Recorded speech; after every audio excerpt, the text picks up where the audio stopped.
ពុកម៉ែបងប្អូនដែលកំពុងតែស្វែងរក Toyota Prius 010 ពណ៌សហើយមួយគ្រឿងនេះខ្ញុំធានាថាពិសេសជូនពុកម៉ែបងប្អូនទាំងអស់គ្នាតែម្ដងដោយសារតែមកជាមួយនឹង option 5អត់ងាយមានណាពុកម៉ែបងប្អូន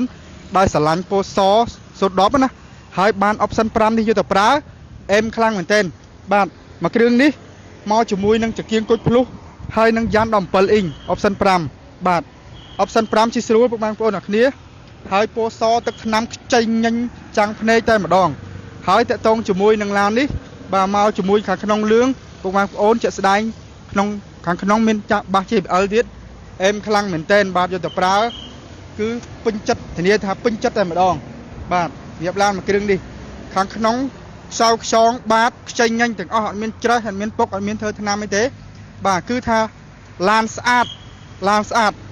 បាទហើយតកតងជាមួយនឹងការលក្ខខណ្ឌនៃការបង់រំលោះក៏បានបាទបង់ផ្ដាច់ក៏បានបង់រំលោះចូលរួមមុន1000 2000 3000អាចយកឡាននេះទៅជិះបានបងប្អូនទាំងគ្នាហើយឥឡូវនេះកាន់តែពិសេសសម្រាប់រដូវកាលចូលឆ្នាំនេះយើងមានការថែមជូនពុកម៉ែបងប្អូនទាំងគ្នាទៅលើប្រេងម៉ាស៊ីនសាំង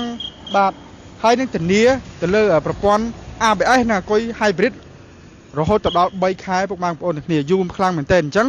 ពុកម៉ែបងប្អូនមានចំណាប់អារម្មណ៍អាចធ្វើការទំនាក់ទំនងមកតាមរយៈលេខ Telegram ឬឆាតចូលមកក្នុង Page បាទសូមអរគុណ